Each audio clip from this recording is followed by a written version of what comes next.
सी news. विश्व महिला दिवस के मौके पर हम अलग अलग क्षेत्र में काम करने वाली महिलाओं से बात करते हैं। आज हमारे साथ एक ऐसी महिला हैं जिनका नाम डॉक्टर नीलावती मेघानी है। ये पुस्तक की जो संस्कृति है वो भी हिंदी में, उसका प्रचार प्रसार करती हैं। डॉक्टर नीलावती मेघानी जो कन्नड़ भाषा में उन्होंने प्राथमिक शिक्षा हासिल की है, वो गुजराती मेघानी परिवार में जिनका विवाह हुआ है, मगर वो हिंदी के प्रति इस कदर समर्पित हैं कि वो हिंदी के लिए ही मानो कि वो जी रहे हैं। आज हम सीधा डॉक्टर नीलावती से बात करेंगे और ये जो दिलचस्प कहानी है हिंदी की जो उनसे जुड़ गई है उस पर बात करेंगे। मैडम, आपका बहुत बहुत स्वागत है हमसे बात करने के लिए। मैडम, ये जो आपका नाम है डॉक्टर नीलावती मेघानी, आपने जैसे बताया कि आप चेन्नई से हैं और गुजराती से आपकी शादी हुई है। हाँ जी। और आप ये हिंदी साहित्य या हिंदी की जो पुस्तकें उनसे जुड़ गए, तो ये बहुत ही तीनों विरोधाभासी हो रहे हैं। तो ये कैसे हो गया? वो तो अवश्य है सर। मैं अपने आप को एक भारतीय कहने में बहुत गर्व महसूस करती हूँ। तो सबसे शुरुआत मैं ऐसे करना चाहती हूँ। पुस्तकें जीवन साथी, पुस्तकें दिया और बाती, पुस्तकों के संग सुबह, पुस्तकों के संग रात्रि। सबको नमस्कार। मैं मूल कन्नड़ भाषी हूँ और मेरी पढ़ाई तमिल माध्यम से हुई और मैं तमिलनाडु में मेरा जन्म हुआ। तमिलनाडु की मिट्टी में मेरा जन्म हुआ, इसको मैं बहुत गर्व के साथ कह सकती हूँ। वहाँ की संस्कृति के साथ जुड़ी हूँ और पढ़ाई तमिल माध्यम से हुई और कार्य क्षेत्र हिंदी रहा। और बचपन से लेकर मुझे हिंदी सीखने की बहुत इच्छा थी। वैसे पहले कहते थे कि तब तो मैं मना कर ही रही थी। मेरी माँ बहुत कहती थी कि नहीं, हिंदी सीखना है, बाद में तो तुम्हें कहीं ना कहीं काम आएगा। इसलिए माँ सीखती थी पहले, उसके बाद हमें सिखाती थी और पहले मना करती थी। उसके बाद अचानक ऐसे ही माँ के यहाँ कुछ पढ़ने के लिए, संगीत सीखने के लिए, माँ संगीत भी सिखाती थी। संगीत मतलब संगीत ही उनका मेन था, उसके बाद हिंदी भी सिखाती थी। कभी कभी कुछ राजस्थान के लोग वहाँ आते थे क्योंकि वहाँ तो ज़्यादा हिंदी जानने वाले कम थे, इसलिए कुछ स्कूल के लिए कुछ लिखना है ऐसा हो तो माँ के यहाँ आते थे। तभी एक राजस्थानी के घर पे बहुत ही वो लोग आते जाते थे। एक दीदी से बहुत अच्छा परिचय हो। तब मैं बहुत छोटी थी, 10-11 वर्ष की थी, तो उनके घर आना जाना होता। मुझे ऐसा मतलब मेरे मन में ऐसा एक विचार आया कि इतना बड़ा घर और उनके लिए, एक बच्चों के लिए अलग कमरा, एक पूरे रैक भर के उनके चप्पल जूते ये सब, इनको देखते ही मुझे तो यही विचार आया कि यदि हमें अमीर बनना है तो हिंदी सीखनी चाहिए। जो हिंदी में बात करते हैं तो वे अमीर होते हैं। ऐसे मेरे मन में वो विचार आया। पता नहीं वो मुझे वहाँ से लेकर यहाँ तक कैसे लाके छोड़ दिया और तभी मैंने शुरू किया। दरअसल मुझे कहना हो तो मैं 12 साल की जब थी तभी आ अक्षर सीखा मैंने और उसके बाद उसमें रुचि पैदा हुई। स्नातक उपाधि में, अंग्रेजी में स्नातक उपाधि, उसके बाद स्नातकोत्तर तो पूरा MA MPhil PhD तक मैंने हिंदी में किया था। तो वैसे ही हिंदी में उतनी रुचि पैदा हो गई और आकाशवाणी में मुझे अंशकालिक उद्घोषिका के रूप में भी काम करने का अवसर मिला। जैसे ही मैं स्कूल में काम करती थी हिंदी टीचर के रूप में और 18 साल तक स्कूल में और 2 साल प्राइवेट इंस्टीट्यूट में मैंने काम किया।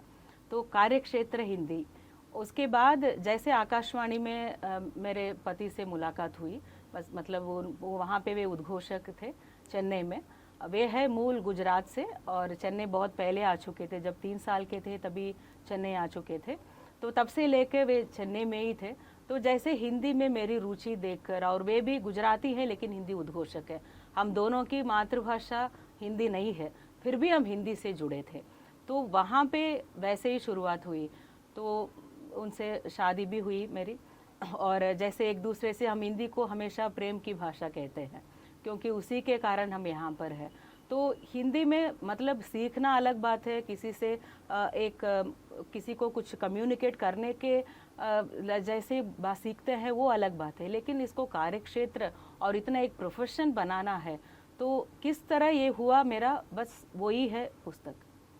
तो वो पुस्तक से जो ज्ञान मुझे प्राप्त हुआ, आज मैं आपके समक्ष यदि मैं हिंदी में बात कर सकती हूँ कहीं पर भी आप मुझे स्टेज पे बुलाते हैं, मैडम आपको इस विषय पर भाषण देना है, तो उस पर मैं भाषण दे सकती हूँ। तो उसका मूल कारण पुस्तकें हैं सर। मैडम, आपकी कहानी काफ़ी रोचक है और हिंदी ने आपको मिलवा दिया। जी। लेकिन अभी जो देश में चर्चाएं हैं जी। कि हिंदी भाषा ने काफ़ी सारी जो प्रादेशिक भाषाएं उन्हें खा गए हैं, हिंदी का प्रभुत्व जम गया है और वो भाषाएं लुप्त हो गई हैं। आपने जैसे कहा कि कन्नड़, तो अब हिंदी हम बात कर रहे हैं, तो इसको लेकर क्या कहें? ये अपनी भाषा को हम कितना महत्व देते हैं उस पर निर्भर है सर। ऐसा ज़माना हो गया जो अंग्रेज़ी में बात करते हैं उनको सब बहुत उनकी तारीफ़ करते हैं, और जैसे आज के अभिभावक भी यही सोचते हैं कि अंग्रेज़ी में बात करनी है, अंग्रेज़ी जानना चाहिए। लेकिन हम कहते हैं ना सर, अपना जो विचार है उस विचार को सही तरीके से व्यक्त करने के लिए अपनी मातृभाषा से ही हो सकता है, वो वही संभव है। तो उसके बिना वो संभव नहीं है। तो धीरे धीरे किसी भी मातृभाषा का जो जैसे आप कह रहे हैं कि वो धीरे धीरे घट रही है, उसका कारण हिंदी नहीं है सर, बिल्कुल हिंदी नहीं है। मैं तो इसको मैं सहमत नहीं हूँ, हिंदी बिल्कुल नहीं है, ये अंग्रेज़ी के कारण है। तो जितना अंग्रेज़ी के लिए महत्व देते हैं उतना अपनी भाषा के लिए नहीं देते हैं। बच्चों से क्यों अंग्रेज़ी में बात करना चाहते हैं? अपने विचारों को कोई व्यक्त करना चाहते हैं, चाहे वो सुख हो चाहे वो दुखी हो, फिर भी वो कैसे व्यक्त करता है? तो व्यक्त करने के लिए अपनी भाषा चाहिए। तो आप देख सकते हैं, मेरी मातृभाषा कन्नड़ है लेकिन पढ़ाई तमिल माध्यम से हुई और कार्य क्षेत्र हिंदी। तो तीनों में से विरोधाभास आपने पहले ही कहा था, यहाँ पर कहीं पर कुछ नहीं आया यहाँ पर। तो एक भाषा को भाषा के रूप में जब तक देखते हैं तब तक उसमें कोई हमें किसी भी तरह की कोई प्रॉब्लम नहीं है। जब हम भाषा को किसी और तरीके से लेके जाते हैं ऊपर, तभी हमें समस्या होती है। तो इसका कारण हिंदी नहीं है सर। तो मैडम, ये आपका जो करियर था वो आकाशवाणी से था और उसके बाद आप जब आप बड़ौदा में हैं तो आप पब्लिशिंग के काम से जुड़ गए हैं। तो ये सफ़र फिर कैसे शुरू हुआ? ये हुआ जब मैं स्कूल में काम कर रही थी 2018 तक।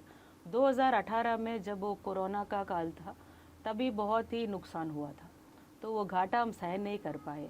तभी ऐसा निर्णय लिया गया कि ये इसको क्या करें, अभी आगे कैसे ले जाएं, क्योंकि इसको बंद करने का तो सवाल कभी भी नहीं है ज़िंदगी भर, क्योंकि इसके पीछे जो कहानी है, ऐसे एक कहानी है जैसे मेरे पति जब कॉलेज की पढ़ाई के तुरंत बाद घर पे रह के कुछ और काम के लिए ट्राई करने के पहले उन्होंने क्या किया, एक पुस्तकालय में काम किया था ऐसे ही। तो पुस्तकालय में जब भी उनको समय मिलता था तब वे थोड़ा सा कुछ पढ़ लेते थे। तो जैसे ही पढ़ते थे एक आलेख पढ़ा, वो पर्यावरण पर था। तो पर्यावरण उस समय तो बहुत एकदम नया एक टॉपिक था। तो वो बहुत पढ़ते उन्होंने क्या किया कि अपने मित्रों से उसके बारे में बताना, अपने परिचितों के उसके बारे में बताना, ये सब शुरू कर दिया। तो ऐसे उसी समय आकाशवाणी में नौकरी के लिए भी उन्होंने एप्लीकेशन भेजा था। तब जैसे ही इनका इंटरव्यू आया, तब इंटरव्यू में रिटर्न एग्जाम में इनको पर्यावरण दिया गया टॉपिक। आप सोचिए इन्होंने कितना बढ़िया सा प्रस्तुत किया हो। तो वो प्रस्तुति के देखकर उसको मतलब इनसे भी बढ़कर अनुभवी लोग आए थे, काफ़ी सारे लोग आए थे। जैसे आपको मालूम है आकाशवाणी में तो आवाज़ भी बहुत अच्छी होनी चाहिए, इनसे भी बढ़ के लोग भी आए थे। फिर भी इनकी हिंदी और इनका वो शब्द का प्रयोग, ये सब देखकर, जो वाक्य बनावट को देखकर, शब्द भंडार को देखकर, तो इनको वो नौकरी मिली। तो एक पुस्तक में से, एक आलेख से यदि एक व्यक्ति का जीवन बदल गया है, तो आप सोचिए दुनिया में इतने सारे बच्चे हैं, बड़े लोग हैं, काफ़ी सारे लोग हैं, ये लोग यदि पढ़ेंगे तो इनके जीवन में किस तरह का परिवर्तन और किस तरह वे आगे बढ़ सकते हैं, ये विचार से शुरू हुआ था। तो उस समय तो हम लोग बहुत व्यस्त थे, वे तो ऑफिस जाना था, मैं तो स्कूल में काम कर रही थी। और उसमें जुड़ने के लिए, उसमें काम करने के लिए मेरे पूरे परिवार के लोगों ने मुझे प्रेरणा वहाँ से मिली। लेकिन इसको मैं आगे बढ़ाने के लिए मैं तैयार भी हो गई, लेकिन उतना समय मैं नहीं दे पाई। उस समय मेरे परिवार के लोग, जैसे मेरे देवर, मेरी देवरानी, और उसके अलावा भी बाकी कोई भी हमारे मित्र भी, काफ़ी सारे ऐसे मित्र भी हमें मिले जो पास में रहते थे, उनको कुछ और काम होता, वे कहते थे कोई बात नहीं, मैं 2 घंटे बैठता हूँ, आप जाइए, बाहर जाना हो तो। ऐसे भी हमारी मदद की है। तो इतना उन्होंने कर दिया हमारे लिए। तो वो हम तभी उस समय मैंने निर्णय लिया कि पुस्तकों की वजह से मैं यहाँ तक पहुँची हूँ, और पुस्तकों के कारण मेरे जो विद्यार्थी हैं उनको भी मैंने आगे बढ़ाया। जैसे अतिरिक्त पठन के लिए मैंने उनको प्रेरणा दी। पढ़ाई, स्कूल की पढ़ाई, सिलेबस की पढ़ाई, तो उनको हमेशा ऐसा लगता है कि इसमें क्या है, कुछ नहीं है। तो कहानी की पुस्तक देना, देखो हिंदी सिलेबस में जो है वही हिंदी नहीं है। हिंदी तो बहुत वैसे ये समुद्र है, ये आप पढ़िए, थोड़ा सा कुछ तो कुछ पढ़िए। एक कहानी की पुस्तक देना, बहुत अच्छी अच्छी कहानियाँ हैं। आज ये कहानी पढ़ के आओ बेटा, कल ये पढ़ो, परसों ये पढ़ो, चलो कुछ रामायण महाभारत है वो हिंदी में देखो। इस तरह उनको प्रेरणा दी मैंने। तो वो ऐसी भी काफ़ी कुछ कहानी है जो बच्चों ने, मतलब फर्स्ट टर्म में देखेंगे तो 40% मिला होगा। यदि उनका बोर्ड एग्जाम का देखेंगे तो 80% 85% उनको मिला, वो पुस्तकों के कारण, अतिरिक्त पठन के कारण। तो उससे प्रेरणा मिली। मुझे लगा एक जगह पे एक विद्यालय में बैठ के ये काम करने से अच्छा है इसको मैं दुनिया भर पहुंचाऊं। और हर ये ऐसा होता है कि कहीं से भी लोग बैठे होते हैं, लेकिन पुस्तकें हर किसी के लिए संभव नहीं होता है। तो ये पुस्तकें ऐसे अंदाजे से मंगवाते नहीं है। तो वो इतना एक इमोशन अटैचमेंट है कि हर वर्ष दिल्ली में पुस्तक मेले में जाकर हर पुस्तक चुन के वहाँ से लेके आते हैं। यानी आपने यहाँ पर पब्लिशन के साथ साथ एक मिनी लाइब्रेरी जैसा कुछ है, या फिर उसको क्या कह सकते हैं ऐसा? तो उसको स्टॉक, अपना ऑफिस है, अपनी दुकान है, पुस्तकों की दुकान है, जहाँ पर आपको हर पुस्तक के लगभग 20-25 प्रतियां तो रखते ही हैं। और सरकारी कार्यालय, उपक्रम, राष्ट्रीयकृत बैंकों के लिए, और शैक्षिक किसी भी विद्यालय, विश्वविद्यालय और महाविद्यालय, सबके लिए जो उपयोगी पुस्तकें हैं वो हमेशा ही अपने पास स्टॉक रखते हैं। लगभग हमेशा आपको मान लीजिए 800 शीर्षक मिल ही जाती है पुस्तकें। मैडम, हमने ये सुना है कि जो साउथ है वहाँ जी। पर यदि हम हिंदी बोलते हैं तो जी। वो सामने से जवाब नहीं देते हैं, वो अपनी जो मातृभाषा है हाँ। उसी का जवाब हाँ। देते हैं। ऐसा हिंदी भाषियों का काफी कहना है कि वो क्या तो अंग्रेजी में बात करेंगे, क्या वहाँ की लैंग्वेज हाँ। हिंदी में नहीं करेंगे। हाँ। तो आप जब हिंदी से जुड़े जी। तो आपका जो समाज है, आपका जो मोहल्ला है, वहाँ से क्या रिएक्शन था? कुछ नहीं, सबने बहुत ही प्रशंसा की मेरी। तब मतलब मुझे देख के काफ़ी सारे लोगों ने हिंदी सीखी। मैडम, जैसे साउथ के जो लोग हैं, जैसे हम लोग बंगाली जो लोग हैं, हाँ। वो भी जब हिंदी बोलते हैं तो वो मैं आई थी का आया था हो जाता हाँ, है। हाँ।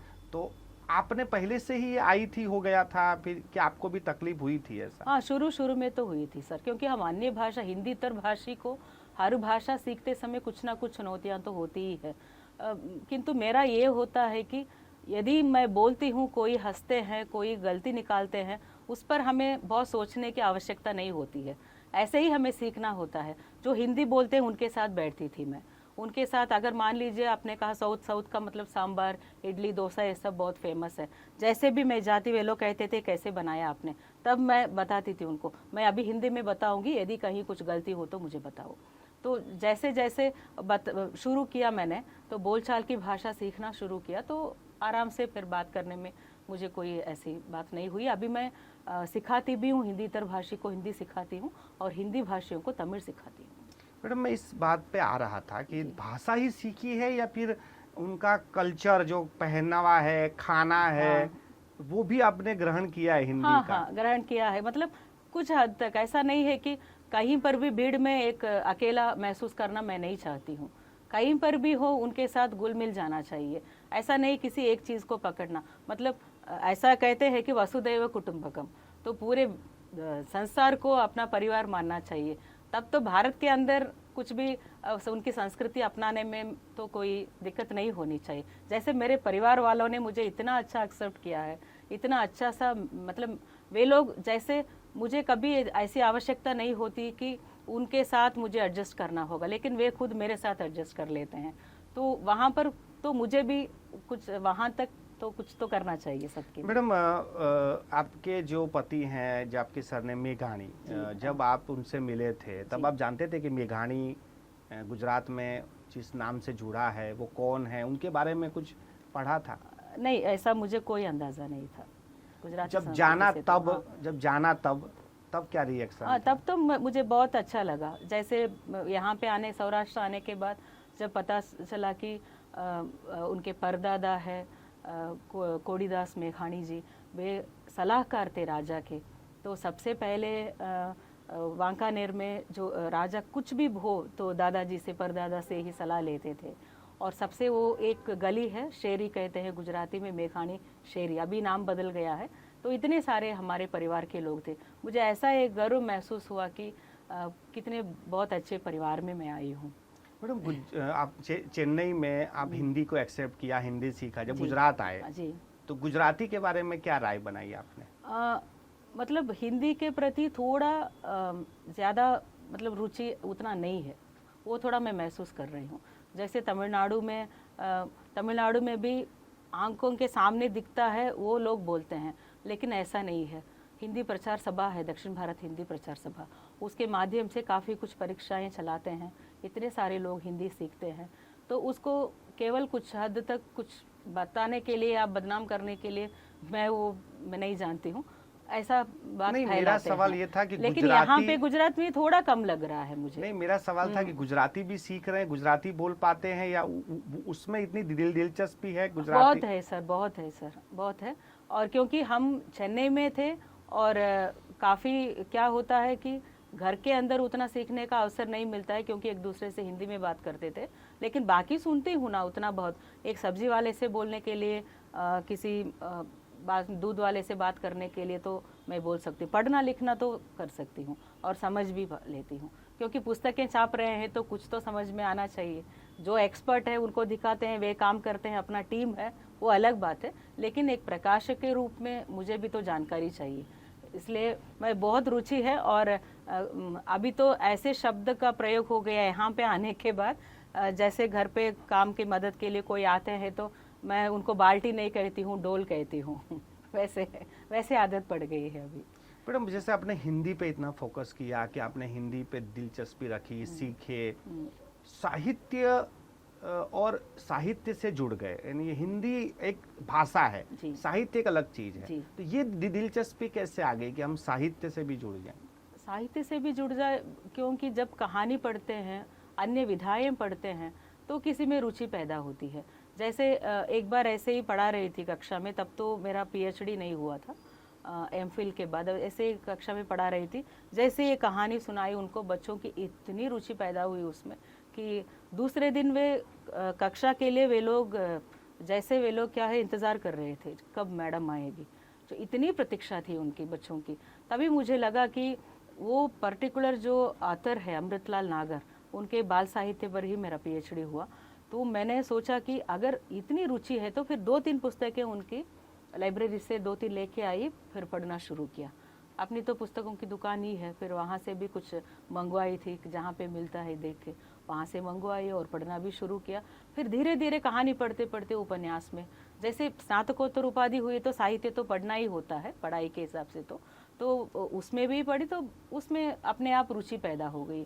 क्योंकि वो उसमें जो भावनाएं हैं, जैसे ये कहानी पढ़ते हैं, उपन्यास पढ़ते हैं, हम हर एक चीज़ के साथ उसको हम जोड़ पाते हैं। तो मैडम जिस तरह से आपने बताया कि हिंदी में आप इतना सारा पढ़े, लेकिन हमारा जो समाज है, जैसे आपने भी कहा था कि अंग्रेजी को प्राधान्य देते हैं, शेक्सपियर पढ़ाया जा रहा है, तो हमारा जो समाज है, हमारे जो लेखक रहे हैं, हमारे जो उपन्यास हैं, उनको किसी को बताया नहीं जाता है, और आज भी हम शेक्सपियर पढ़ा रहे हैं, तो उसको किस तरह से देखें? उसके पीछे उसको पहुंचाना अपना काम है सर, ये हम कर रहे हैं। ये जो आपने कहा था, ये काम हम कर रहे हैं। तो बच्चे आते हैं, अंग्रेजी की पुस्तक को आज तक हम प्रमोट करने के बारे में नहीं सोचा। हमारे पास अंग्रेजी की पुस्तक भी है, ये विज्ञापन हमने कभी नहीं दिया। कब आते हैं देखते हैं, अच्छा अंग्रेजी की पुस्तक भी, जब पूछते हैं मैडम आप और 10,000 15,000 का अपना बजट है, आप अंग्रेजी पुस्तक दे सकते हैं क्या, तब हम उनको देते हैं। क्योंकि हम यही कहते हैं कि दोनों रखेंगे, कोई आते हैं तो वे लोग क्या करेंगे, अंग्रेजी देखेंगे, हिंदी को नहीं देखेंगे, तो अंग्रेजी ले लेंगे, तो इसलिए भी हम नहीं रखते हैं। तो इसको पहुंचाने का काम हम करते हैं। तो उसके बारे में छोटा सा एक टिप्पणी लिखना, एक टिप्पणी लिख के इसकी पुस्तक की विषय वस्तु ये है, ये विषय वस्तु देखेंगे आपको समझ में आएगा। तो ये किसी पुस्तक है, मान लीजिए 800 से ज़्यादा शीर्षक है अपने पास, आप एक पुस्तक का नाम बताते हैं मुझे, मैडम इसमें क्या होगा, ये मैं ले जा सकता हूँ क्या पढ़ने के लिए, मैं बता सकती हूँ सर ये आपका काम का नहीं है, आपके बच्चों को दे सकते हैं। तो छोटे बच्चे का है ये। एक सवाल ये भी है कि आज का समाज है, यदि हम कहीं ट्रैवल कर रहे हैं, एयरपोर्ट पे हैं या ट्रेन में हैं, हम अंग्रेजी पुस्तक पढ़ते हैं जी, तो एक इम्प्रेशन होता है, वही हिंदी पढ़ते हैं तो वो हमारी मानसिकता है सर, ऐसा कुछ नहीं है। मेरे पास हमेशा हिंदी की पुस्तक होती है। जब मैं फ्लाइट पे ट्रैवल करती हूँ, ट्रेन में ट्रैवल करती हूँ, मोबाइल तुरंत बैठने के बाद तुरंत वो कान में स्पीकर में नहीं लगाती हूँ। वहाँ के लोग सब देखे इसलिए मैं पढ़ती हूँ, दिखा के ही पढ़ती हूँ। जितने लोग बैठे हैं उतने लोग मेरे हाथ में पुस्तक देखें। बहुत बहुत धन्यवाद हमसे बातचीत करने के लिए। और हिंदी को लेकर जिस तरह से जिज्ञासा, दिलचस्पी, उसके प्रचार के लिए जो जुनून जो दिखा, जो बात की, उससे एक आशा बहुत बड़ी जग रही है कि जिस हिंदी को हम दरकिनार कर रहे हैं, हमारे सब्जेक्ट में से एक सब्जेक्ट ले रहे हैं, बाकी हम अंग्रेजी में बात करते हैं, तो ऐसे समय में हिंदी को इतनी प्राथमिकता देना और उसका महत्व समझाना, ये काफ़ी अपने आप में एक अलग बात है। हम इनके कार्य की सराहना करते हैं। और आप भी, यदि आपको भी हिंदी पढ़ना है, हिंदी की किताबें चाहिए, तो आप यहाँ संपर्क कर सकते हैं।